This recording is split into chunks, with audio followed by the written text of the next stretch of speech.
అందరికీ నమస్కారం. Once again welcome back to our YouTube channel. First time మన ఛానల్ని చూస్తున్నట్లయితే ఛానల్ సబ్స్క్రైబ్ చేసుకొని వీడియోని లైక్ చేయండి, షేర్ చేయండి. ఇంకా ఈరోజు కరెంట్ అఫైర్స్కి సంబంధించినటువంటి ముఖ్యమైనటువంటి అంశాలను తెలుసుకునే ప్రయత్నం చేద్దాం. Weekly current affairs. South Africa స్వాతంత్రోద్యమ స్థలాలకు యునెస్కో గుర్తింపు. దక్షిణాఫ్రికా స్వాతంత్రోద్యమంతో ముడిపడిన స్థలాలు ప్రిటోరియాలోని యూనియన్ బిల్డింగ్స్, షార్ప్వెల్, నెల్సన్ మండేలా నివాస ప్రాంతం, మైకే కే జ్వాని యునెస్కో ప్రపంచ వారసత్వ జాబితాలో చోటు పొందాయి. న్యూఢిల్లీలో జరిగిన ప్రపంచ వారసత్వ కమిటీ 46వ సమావేశంలో ఈ నిర్ణయం తీసుకున్నారు. అదేవిధంగా బీజింగ్ నగరం మధ్యలోని సెంట్రల్ యాక్సిస్, జపాన్లోని సాడో ద్వీప బంగారు గనులు, రష్యాలోని కెనెజరో సరస్సు ఒడ్డున మధ్యయుగాల నాటి సాంస్కృతిక కట్టడాలు యునెస్కో జాబితాలో చోటు దక్కించుకున్నాయి. యుఎన్ఓలో రామచరిత మానస్ పఠనం. ఆధ్యాత్మిక గురువు, గుజరాత్కు చెందిన మొరారి బాపు ఐక్యరాజ్య సమితిలో మొదటిసారిగా రామచరిత మానస్ కథను వినిపించనున్నారు. న్యూయార్క్లోని యుఎన్ఓ ప్రధాన కార్యాలయంలో 9 రోజుల పాటు పఠనం చేయనున్నారు. టోక్యోలో గాంధీ విగ్రహం ఆవిష్కరణ. జపాన్ రాజధాని టోక్యోలో ఫ్రీడమ్ ప్లాజాలో గాంధీజీ విగ్రహాన్ని కేంద్ర మంత్రి జయశంకర్ ఆవిష్కరించారు. టోక్యోలో జూలై 29న జరిగిన క్వాడ్ విదేశాంగ శాఖ మంత్రుల సమావేశానికి ఆయన హాజరయ్యారు.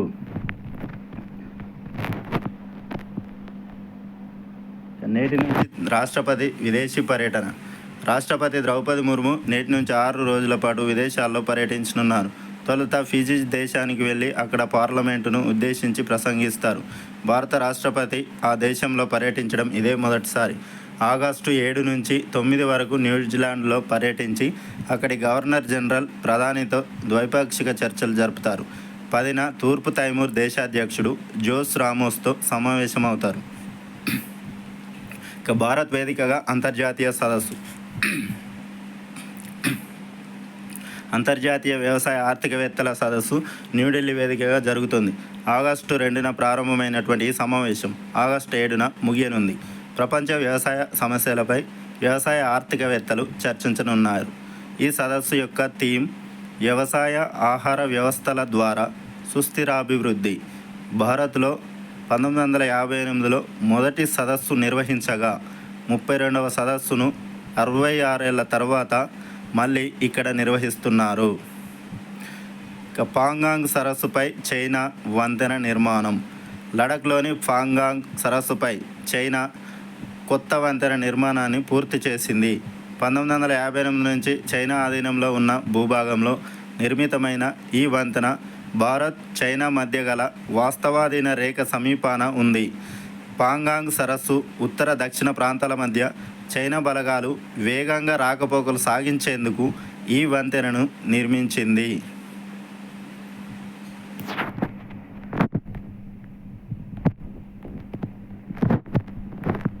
బాల్య వివాహాల నిషేధం అన్ని మతాలకు వర్తింపు. బాల్య వివాహాల నిషేధ చట్టం 2026 అన్ని మతాల వారికి వర్తిస్తుందని కేరళ హైకోర్టు తీర్పు చెప్పింది. ప్రతి భారతీయుడు మొదట పౌరుడని, ఆ తర్వాతే మతం అని పేర్కొంది. పాలక్కాడ్లో జరిగిన బాల్య వివాహంపై 2012లో నమోదైన కేసు రద్దు చేయాలని కోరుతూ దాఖలైన పిటిషన్పై ఈ తీర్పునిచ్చింది. ఎస్సీ ఎస్టీల వర్గీకరణ చేయాల్సిందే సుప్రీంకోర్టు. ఎస్సీ ఎస్టీ రిజర్వేషన్ల వర్గీకరణపై ఎంఆర్పిఎస్ దాఖలు చేసిన పిటిషన్పై సుప్రీంకోర్టు సంచలన తీర్పు ఇచ్చింది. వర్గీకరణపై రాష్ట్ర ప్రభుత్వాలకు అధికారం కల్పిస్తూ ఆదేశాలు జారీ చేసింది. విద్యా, ఉద్యోగాల్లో రిజర్వేషన్ల కోసం ఎస్సీ ఎస్టీ వర్గీకరణ అవసరమని చీఫ్ జస్టిస్ చంద్రచూడ్ నేతృత్వంలోని 7 సభ్యుల ధర్మాసనం 6-1 నిష్పత్తితో తీర్పు వెలువరించింది. వర్గీకరణ వల్ల వెనుకబడిన కులాలకు లబ్ధి జరుగుతుందని అభిప్రాయపడింది. కోర్టుల్లో 5 కోట్లకు పైగా పెండింగ్ కేసులు. దేశంలోని వివిధ కోర్టుల్లో 5 కోట్లకు పైగా కేసులు పెండింగ్లో ఉన్నాయని కేంద్రం తెలిపింది. ఎక్కువగా ఉత్తరప్రదేశ్లో 1.18 కోట్ల కేసులు పెండింగ్లో ఉన్నట్లు పేర్కొంది. సుప్రీంకోర్టులో 84,045 కేసులు, హైకోర్టుల్లో 60,11,678 కేసులు, జిల్లా సబార్డినేట్ కోర్టుల్లో 4.53 కోట్ల కేసులు పెండింగ్లో ఉన్నట్లు వెల్లడించింది. 5 ఏళ్లలో 628 పులులు మృతి. గత 5 ఏళ్లలో దేశంలో 628 పులులు మరణించినట్లు కేంద్ర పర్యావరణ శాఖ తెలిపింది. అక్రమ వేట, సహజ మరణం వంటి కారణాలతో ఇవి మృతి చెందినట్లు పేర్కొంది. పులుల దాడిలో 349 మరణించినట్లు వెల్లడించింది. 2022లో దేశంలో మొత్తం పులుల సంఖ్య 3682 ఉన్నట్లు పేర్కొంది. 5 ఏళ్లలో ఏనుగుల దాడిలో 2853 మంది మృతి. ఏనుగుల దాడిలో గత 5 ఏళ్లలో 2853 మంది మృతి చెందినట్లు కేంద్రం తెలిపింది. 2019లో 587 మంది, 2020లో 471 మంది, 2021లో 557 మంది, 2022లో 610 మంది, 2023లో 628 మంది మరణించినట్లు పేర్కొంది. విదేశాల్లో భారత విద్యార్థులు 633 మంది మృతి. గత 5 ఏళ్లలో విదేశాల్లో భారత విద్యార్థులు 633 మంది మృతి చెందినట్లు విదేశాంగ శాఖ తెలిపింది. దాడుల కారణంగా 19 మంది మరణించినట్లు వెల్లడించింది. కెనడాలో 172 మంది, అమెరికాలో 108 మంది, యూకేలో 58 మంది, ఆస్ట్రేలియాలో 57 మంది, రష్యాలో 37 మంది, జర్మనీలో 24 మంది, ఉక్రెయిన్లో 18 మంది చనిపోయినట్లు తెలిపింది. కుక్క కాటుతో గత ఏడాది 286 మంది మృతి. దేశవ్యాప్తంగా గత ఏడాది కుక్క కాటుతో 286 మంది మృతి చెందినట్లు కేంద్రం తెలిపింది. 2023లో మొత్తం 30.5 లక్షల కుక్క కాటు కేసులు నమోదయ్యాయని వెల్లడించింది. National centre for disease control లెక్కల ప్రకారం 46,54,398 మందికి యాంటీ రేబీస్ వ్యాక్సిన్ ఇచ్చినట్లు వివరించింది. యూపీ అసెంబ్లీలో మత మార్పిడి నిషేధ బిల్లు ఆమోదం. బలవంతపు మత మార్పిడి సవరణ నిషేధ చట్టం 2024 యూపీ అసెంబ్లీలో ఆమోదం పొందింది. బలవంతంగా మత మార్పిడి చేసిన ఏ వ్యక్తినైనా బెదిరించినా, దాడి చేసినా, పెళ్లి చేసుకుంటానని మోసం చేసిన వారికి జీవిత ఖైదు, 5 లక్షల రూపాయల జరిమానా విధించనున్నారు. దీనికి సంబంధించి ఆర్డినెన్స్ను 2020 నవంబర్లో జారీ చేశారు. ఇక ఎక్స్ సర్వీస్ మెన్కు టెలిమెడిసిన్ సేవలు. Ex service men contributory health scheme ECHS కోసం ఈసీహ్యాట్ అనే టెలి కన్సల్టెన్సీని కేంద్రం ప్రారంభించింది. దీని ద్వారా ఈసీహెచ్ఎస్ లబ్ధిదారులు సకాలంలో ఇళ్ల నుంచి ఆన్లైన్లో వైద్య సేవలు పొందవచ్చు.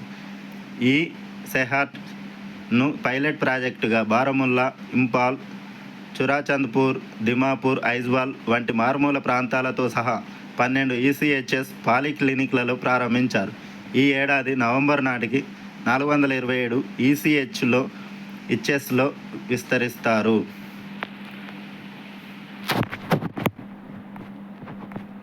అంగవైకల్య ధృవీకరణకు రంగుల కార్డులు.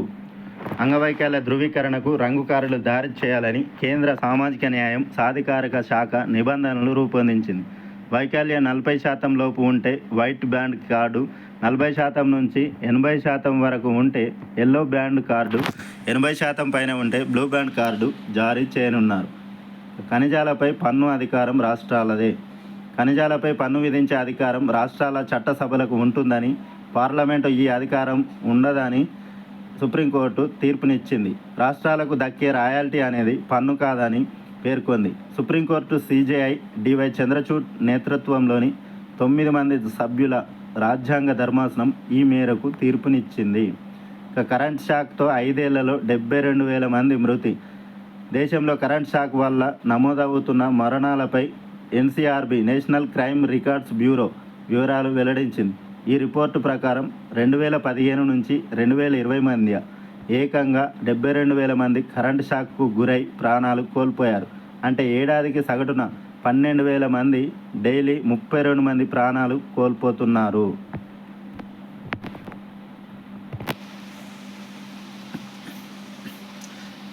కాన్క్వెస్ట్ 2024 విన్యాసం.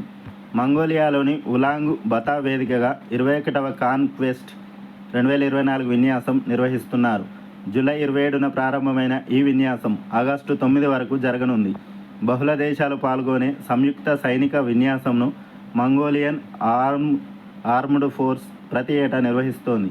ఈ వ్యాయామంలో భారత్ ప్రతి సంవత్సరం పాల్గొంటుంది. రాష్ట్రపతితో వియత్నాం ప్రధాని సమావేశం. భారత్లో పర్యటించిన వియత్నాం ప్రధాని ఫామ్ మిన్ చిన్ రాష్ట్రపతి ద్రౌపది ముర్ముతో సమావేశమై పలు ద్వైపాక్షిక అంశాలను చర్చించారు. అదేవిధంగా కాంగ్రెస్ అధ్యక్షుడు మల్లికార్జున ఖర్గే, ఆ పార్టీ సీనియర్ నేత సోనియా గాంధీతో సమావేశమై భారత్ వియత్నాం సంబంధాల బలోపేతంపై చర్చించారు. భారత్ వేదికగా తరంగ శక్తి 2024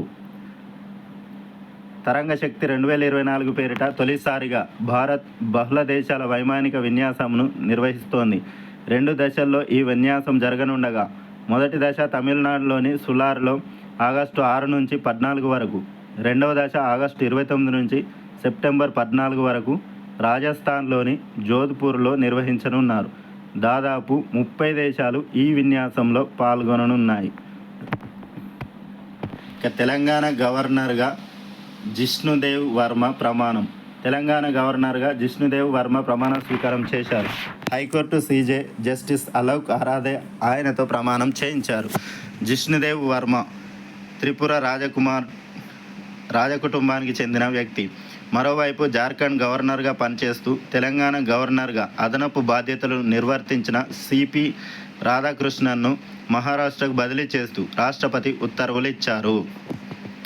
రాజస్థాన్ గవర్నర్గా హరిబాబావు కిషన్ రావు బాగ్డేని, సిక్కిం గవర్నర్గా ఓంప్రకాష్ మాథూర్ని, లక్ష్మణ్ ప్రసాద్ ఆచార్యను అస్సాం గవర్నర్గా నియమించడంతో పాటు మణిపూర్ గవర్నర్గా అదనపు బాధ్యతలు అప్పగించారు. సంతోష్ కుమార్ గంగ్వార్ను జార్ఖండ్ గవర్నర్గా, రమేన్ డేకాను ఛత్తీస్గఢ్ గవర్నర్గా, సిహెచ్ విజయశంకర్ను మేఘాలయ గవర్నర్గా, గులాబ్ చంద్ కటారియాను పంజాబ్ గవర్నర్గా, కేంద్రపాలిత ప్రాంతం చండీగఢ్ అడ్మినిస్ట్రేటర్గా నియమించారు. కె కైలాసనాథన్ను పుదుచ్చేరి లెఫ్టినెంట్ గవర్నర్గా బాధ్యతలు అప్పగించారు. తెలంగాణలో స్కిల్ యూనివర్సిటీకి శంకుస్థాపన. తెలంగాణ రంగారెడ్డి జిల్లా మీర్ఖాన్పేటలో స్కిల్ యూనివర్సిటీకి సీఎం రేవంత్ రెడ్డి ఆగస్టు 1న శంకుస్థాపన చేశారు. 57 ఎకరాల్లో 100 కోట్ల రూపాయలతో ఏర్పాటు చేయనున్న దీనికి young India skill varsity of తెలంగాణగా నామకరణం చేయనున్నట్లు సీఎం ప్రకటించారు. ఇక ఏపీలో పథకాల పేర్ల మార్పు. ఏపీలో జగన్ పేరుతో ఏర్పాటు చేసినటువంటి పథకాల పేర్లు మార్చుతున్నట్లు మంత్రి లోకేష్ తెలిపారు. జగనన్న అమ్మఒడి, తల్లికి వందనం, జగనన్న విద్యా కానుక, సర్వేపల్లి రాధాకృష్ణన్ విద్యార్థి మిత్ర, జగనన్న గోరుముద్ద, డొక్క సీతమ్మ మధ్యాహ్న బడి భోజనం, మనబడి, నాడు నేడు, మనబడి, మన భవిష్యత్తు, స్వేచ్ఛ, బాలిక రక్ష, జగనన్న ఆనిముత్యాలు, అబ్దుల్ కలాం ప్రతిభా పురస్కారంగా మార్చనున్నట్లు చెప్పారు. 1.30 లక్షల కోట్లతో ఓటాన్ అకౌంట్ బడ్జెట్. ఏపీలో 4 నెలల కాలానికి 1.30 లక్షల కోట్లతో ఓటాన్ అకౌంట్ బడ్జెట్ ఆర్డినెన్స్ను రాష్ట్ర ప్రభుత్వం జారీ చేసింది. 40 విభాగాలకు చెందిన డిమాండ్లు, గ్రాంట్లకు ఆమోదం లభించేలా బడ్జెట్ రూపొందించింది. రాష్ట్రంలో ఒకే ఏడాది 2 సార్లు ఓటాన్ అకౌంట్ బడ్జెట్ పెట్టడం ఇదే తొలిసారి. ఇక మత్స్య సంపద ఎగుమతుల్లో ఏపీ అగ్రస్థానం. మత్స్య సంపద ఎగుమతుల్లో ఏపీ అగ్రస్థానంలో నిలిచింది.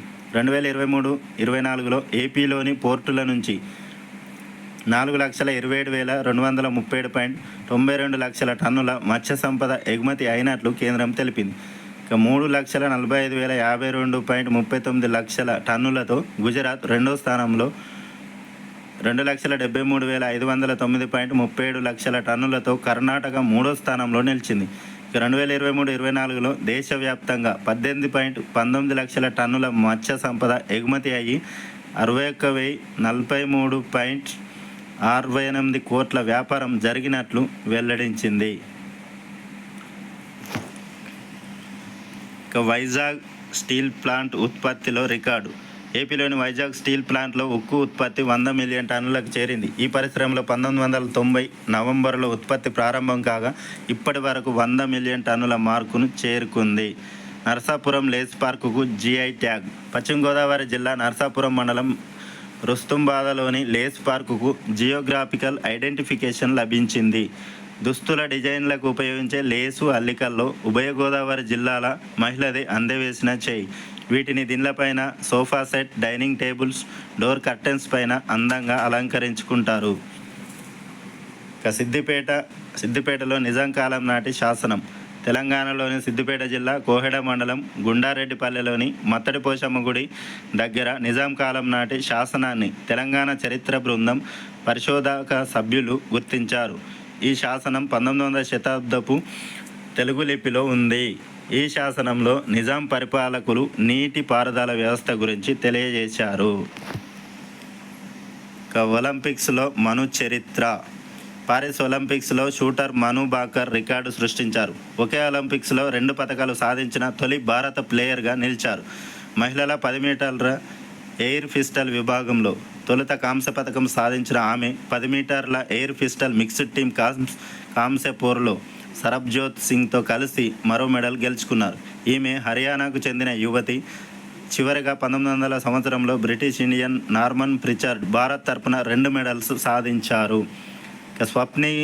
స్వప్నిల్ కుసాలేకు కాంస్యం. పారిస్ ఒలింపిక్స్ మెన్స్ 50 మీటర్ల రైఫిల్ 3 పొజిషన్స్ షూటింగ్లో భారత ప్లేయర్ స్వప్నిల్ కుసాలే అదరగొట్టారు. ఫైనల్లో ఆయన 3వ స్థానంలో నిలిచి కాంస్యం గెలుపొందారు.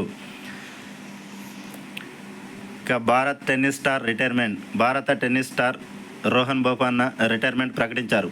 పారిస్ ఒలింపిక్స్ పురుషుల డబుల్స్ ఈవెంట్స్ ఓపెనింగ్ రౌండ్లోనే బోపన్న బాలాజీ జోడీ ఓడింది. బెంగళూరుకు చెందిన బోపన్న అత్యంత పెద్ద వయసు 43లో డబుల్స్ విభాగంలో వరల్డ్ నెంబర్ 1గా నిలిచి రికార్డు సృష్టించారు.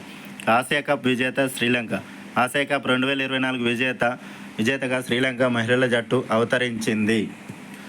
డంబులాలో భారత్తో జరిగిన ఫైనల్లో ఆ జట్టు 8 వికెట్ల తేడాతో నెగ్గి తొలిసారి విజేతగా నిలిచింది. 166 పరుగుల టార్గెట్తో బరిలోకి దిగిన లంక మరో 8 బంతులుండగానే 2 వికెట్లు కోల్పోయి లక్ష్యాన్ని ఛేదించింది. నంబర్ 1 టెస్ట్ బ్యాటర్గా జో రూట్. ఐసీసీ తాజాగా విడుదల చేసిన ర్యాంకింగ్స్లో England batter Joe Root number 1 test బ్యాటర్గా నిలిచారు. 872 పాయింట్లతో రూట్ అగ్రస్థానంలో ఉండగా న్యూజిలాండ్ బ్యాటర్ విలియమ్సన్ 859 పాయింట్లతో 2వ స్థానంలో నిలిచారు. ఇక భారత్లోనే 2025 ఆసియా కప్. వచ్చే ఏడాది పురుషుల Asia cup team T20 format ఇండియాలో నిర్వహించనున్నట్లు ఏషియన్ క్రికెట్ కౌన్సిల్ తెలిపింది. అలాగే 2027 ఎడిషన్ 50 ఓవర్ల ఫార్మాట్ బంగ్లాదేశ్లో నిర్వహించనున్నట్లు తెలిపింది. ఈ 2 టోర్నీల్లో మొత్తం 6 జట్లు పాల్గొంటాయి. భారత మాజీ క్రికెటర్ అంశుమన్ కన్నుమూత. కొంతకాలంగా బ్లడ్ క్యాన్సర్తో బాధపడుతున్న టీమిండియా మాజీ క్రికెటర్ అంశుమన్ గైక్వాడ్ కన్నుమూశారు. రోహిత్ శర్మ రికార్డు. అంతర్జాతీయ క్రికెట్లో అత్యధిక సిక్సర్లు బాదిన కెప్టెన్గా రోహిత్ శర్మ రికార్డు సృష్టించారు. 134 ఇన్నింగ్స్లో 234 సిక్సర్లు కొట్టగా ఇంగ్లాండ్ సారథి ఇయాన్ మోర్గన్ 180 ఇన్నింగ్స్లో 233 సిక్సర్లు బాదారు. మరోవైపు అన్ని ఫార్మాట్లలో 120 అర్ధ సెంచరీలు చేసిన సచిన్ రికార్డును రోహిత్ సమం చేశారు. ఇక గూగుల్కు పోటీగా సెర్చ్ జీపీటీ పేరుతో సెర్చ్ ఇంజన్ తీసుకురానున్నట్లు ఓపెన్ ఏఐ సంస్థ తెలిపింది. ఇది ఏఐ ఆధారంగా పనిచేసిందని పేర్కొంది. ఈ సెర్చ్ ఇంజిన్ గూగుల్, బింగ్ వంటి సెర్చ్ ఇంజన్ల మాదిరిగా కాకుండా కొంత సమాచారాన్ని ఇవ్వడంతో పాటు అది ఎక్కడి నుంచి అందిస్తుందో సంబంధిత లింకులకు తెలియజేస్తుంది. ఇక ర్యాపిడోకు యూనికార్న్ హోదా. స్టార్టప్ ర్యాపిడో యూనికార్న్ సంస్థగా అవతరించింది. భారత్లో తొలి ఇంటిగ్రేటెడ్ అగ్రి ఎక్స్పోర్ట్ పోర్టు. ముంబైలోని జవహర్లాల్ నెహ్రూ పోర్టులో భారత్లో తొలి ఇంటిగ్రేటెడ్ అగ్రి ఎక్స్పోర్ట్ సౌకర్యాన్ని కల్పించనున్నారు. ఈ పోర్టు ద్వారా భారతీయ వ్యవసాయ ఉత్పత్తులను ఎగుమతి చేయనున్నారు. దీంతో వ్యవసాయ ఉత్పత్తులకు మెరుగైన ధర లభించనుంది. త్వరలో ఐఎస్ఎస్కు శుభాంశు శుక్లా. గగన్యాన్ మిషన్ కోసం శిక్షణ పొందుతున్న 4 వ్యోమగాములో గ్రూప్ కెప్టెన్ శుభాంశు శుక్లా త్వరలో ఇంటర్నేషనల్ స్పేస్ స్టేషన్కు వెళ్లనున్నట్లు కేంద్రం ప్రకటించింది. ఆయన వెళ్ళలేకపోతే ప్రత్యామ్నాయంగా గ్రూప్ కెప్టెన్ ప్రశాంత్ బాలకృష్ణ నాయర్ను ఎంపిక చేసింది. నాసాతో కలిసి చేపట్టే మిషన్ కోసం యాక్సిమమ్ స్పేస్ అనే సంస్థతో ఇస్రో ఒప్పందం చేసుకున్నట్లు తెలిపింది. ఇక పాత సోడా క్యాన్లతో హైడ్రోజన్ ఉత్పత్తి. పాత సోడా క్యాన్లు సముద్ర జలాలతో హైడ్రోజన్ స్వచ్ఛ ఇంధనం తయారు చేయవచ్చని అమెరికాలోని మసాచ్యూసెట్స్ ఇన్స్టిట్యూట్ ఆఫ్ టెక్నాలజీ పరిశోధకులు చెబుతున్నారు. ఈ గ్యాస్ను ఇంజన్లు, ఫ్యూయల్ సెల్లకు ఉపయోగించవచ్చని తెలిపారు. ఇక ఏఐతో 5 ఏళ్ల ముందే రొమ్ము క్యాన్సర్ గుర్తింపు. క్యాన్సర్ను ముందుగా గుర్తించడంలో ఏఐ ఉపకరిస్తుందంటున్నారు హంగేరీ పరిశోధకులు. మామోగ్రామ్ నివేదికల నుంచి రొమ్ము క్యాన్సర్ ముప్పును తమ ఏఐ అల్గారిథం 5 ఏళ్ల ముందుగా కనిపెట్టిందని వారు తెలిపారు. 50 నుంచి 69 ఏళ్ల వయసున్న వారిపై అధ్యయనాన్ని నిర్వహించినట్లు పేర్కొన్నారు. బిఈ పోలియో టీకాకు WHO గుర్తింపు. బయాలజికల్ లిమిటెడ్ తయారు చేసిన నోటి ద్వారా ఇచ్చే పోలియో టీకా NOPV2కు ప్రపంచ ఆరోగ్య సంస్థ ప్రీ క్వాలిఫికేషన్ గుర్తింపు ఇచ్చింది.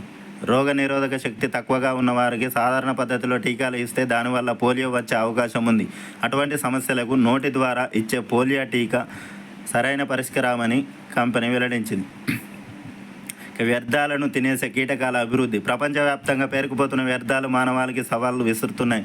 దీంతో ఆస్ట్రేలియాకు చెందిన మ్యాక్వరీ యూనివర్సిటీ సైంటిస్టులు జన్యు పరివర్తనం చేసిన కీటకాల బ్లాక్ సోల్జర్ ఫ్లైను అభివృద్ధి చేసి పరిష్కారం కనుగొన్నారు. ఇవి సేంద్రియ ఆహార పరిశ్రమల వ్యర్థాలను తినేయడం ద్వారా మీథేన్ ఉద్గారాలు తగ్గుతాయట. అంతరిక్షంలో పవర్ గ్రిడ్. ఫ్లోరిడాకు చెందిన స్టార్ క్యాచ్ ఇండస్ట్రీస్ అనే స్టార్టప్ అంతరిక్షంలో సోలార్ పవర్ గ్రిడ్ను ఏర్పాటు చేయనుంది. ఉపగ్రహాలకు విద్యుత్ సరఫరా కోసం వచ్చే ఏడాది నాటికి ఏర్పాటు చేయనున్నట్లు ప్రకటించింది. ఇందుకోసం $12.25 మిలియన్ ఖర్చు చేయనున్నట్లు తెలిపింది. తొలిసారి మనిషికి కృత్రిమ గుండె. అమెరికాకు చెందిన బైవాకోర్ కంపెనీ టైటానియంతో కృత్రిమ గుండెను అభివృద్ధి చేసింది. గుండె విఫలమయ్యే ముప్పు ఎదుర్కొంటున్న వారు గుండెపై భారాన్ని తగ్గించడానికి గుండె చేసే పనికి సాయంగా దీనిని అమర్చుతారు. టెక్సాస్ మెడికల్ సెంటర్లో ఒక వ్యక్తికి ఈ కృత్రిమ గుండెను అమర్చినట్లు టెక్సాస్ హార్ట్ ఇన్స్టిట్యూట్, బైవాకోర్ కంపెనీ ప్రకటించాయి. ఈ కృత్రిమ గుండె అసలైన గుండె స్థానంలో అమర్చడానికి ఉపయోగపడదు. ఇటీవల ఐఐటి కాన్పూర్ పరిశోధకులు సైతం టైటానియంతో కృత్రిమ గుండెను అభివృద్ధి చేశారు. యూపీలో అరుదైన కప్ప గుర్తింపు. ఉత్తరప్రదేశ్లోని దుధ్వా టైగర్ రిజర్వ్లో తెలుపు రంగులో ఉన్న కప్పను గుర్తించారు.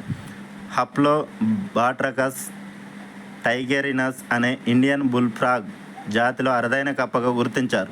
ఢిల్లీ యూనివర్సిటీకి చెందిన అసిస్టెంట్ ప్రొఫెసర్ రాబిన్ సుయేష్ నేతృత్వంలోని బృందం వీటిని కనుగొన్నారు. ఒక కొత్త రకం చేప జాతి గుర్తింపు.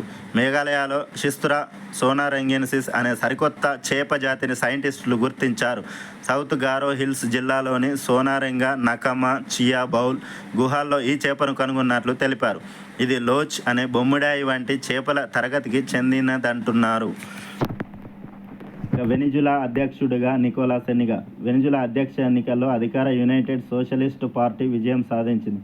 ప్రస్తుతం అధ్యక్షుడిగా ఉన్న నికోలస్ మదురో విజేతగా నిలిచినట్లు ఆ దేశ ఎన్నికల సంఘం ప్రకటించింది. యూపీఎస్సీ నూతన చైర్పర్సన్గా Preeti. Union public service commission UPSC నూతన చైర్పర్సన్గా ప్రీతి సుదాన్ నియమితులయ్యారు. ఈమె 1983 బ్యాచ్ ఆంధ్రప్రదేశ్ కేడర్కు చెందిన రిటైర్డ్ ఐఏఎస్ ఆఫీసర్. గతంలో ఆమె యూపీఎస్సీ సభ్యురాలిగా ఉన్నారు. ఆరోగ్య కుటుంబ సంక్షేమ మంత్రిత్వ శాఖ కార్యదర్శిగా కూడా పనిచేశారు. ఆర్మీ మెడికల్ సర్వీసెస్ డీజీగా Sadhna Saxena. Army medical services director జనరల్గా డీజీ. తొలిసారి మహిళా అధికారి లెఫ్టినెంట్ జనరల్ సాధనా సక్సేనా నియమితులయ్యారు. అంతకుముందు ఆర్మీ బలగాల హాస్పిటల్ సర్వీసెస్ డీజీ పదవిని చేపట్టిన తొలి వనితగా ఆమె రికార్డు సృష్టించారు.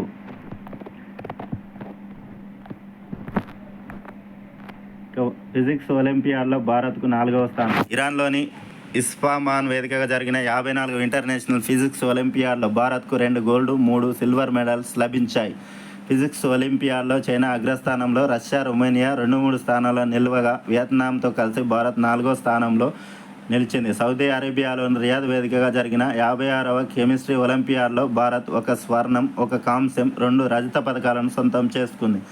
జితేంద్ర సింగ్కు జీవితకాల సాఫల్య పురస్కారం. వైద్య రంగంలో చేసిన సేవకుల గుర్తింపుగా కేంద్ర మంత్రి డాక్టర్ జితేంద్ర సింగ్కు లైఫ్ టైమ్ అచీవ్మెంట్ అవార్డు లభించింది.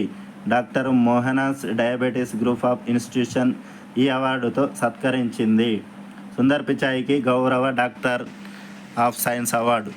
గూగుల్ సీఈఓ సుందర్ పిచాయిని IIT Kharagpur doctor of science అవార్డుతో సత్కరించింది. ఆయన భార్య అంజలి పిచాయికి విశిష్ట పూర్వ విద్యార్థి అవార్డు ప్రదానం చేసింది. సాంకేతిక రంగానికి ఆయన చేస్తున్న విశేష సేవలకు గుర్తింపుగా డాక్టరేట్ అందించింది. Okay, thanks for watching. Please subscribe my channel. Thank you.